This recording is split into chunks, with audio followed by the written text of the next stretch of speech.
ودي وصفتي بقى معاكم النهارده، وصفه البريوش او الشريك او زي ما تقولي عليها. بصي جميله كده، انا عاملاها بمواصفات يعني بصي بتكنيك كده انا بعمله، وبحاجات بحطها في العجينه بتطلع معاكي مش عايزه اقول لك. محدش بيعتمد الطريقه، وانا بخدم العجينه خدمه بصراحه ما بحبش اي حد يعني ايه، ما حدش يعرف يعمل الخدمه بتاعت العجينه دي.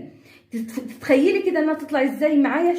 شوفي جمال الرسمه اهيت، وتحفه ومورقه كده طبقات طبقات جميله. ادي رسمه، وادي رسمه كمان، وادي رسمه اللي هي الضفيره التحفه اللي انا عاملاها معاكم ومزوقاها بقى بسمسم وبحاجات جميله. انت هتخشي وهتشوفي معايا وهتعرفي الجمال اللي في الشريك دي. شوفي الهشاشان والخفيه ما شاء الله تحفه كده. وادي طريقه النهارده، ودي وصفتي معاكم النهارده. اتفضلي كده وشوفي، ولو عايزه مثلا تزوديها بعد ما تطلع من الفرن بشويه من العسل كده عشان يديها بس ايه لمعه بسيطه كده، او مش عايزه عسل، هي اني عليها اصلا سكر وعليها كميه السكر بتاعتها حلوه، وانت هتشوفي كمان في الفيديو.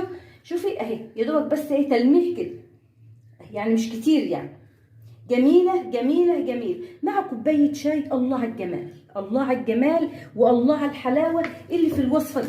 شوفي بقى الجمال ده، الله من كام كوبايه دقيق عملنا احلى الوصفات. اتفضلي وشوفي الطريقه بتاعتي واعتمديها، وهتكون مشاهده سعيده عليكي. وما تنسيش تعملي لايك واشتراك وتفعلوا زر الجرس كده عشان ترفعوا معايا القناه. اتفضلي.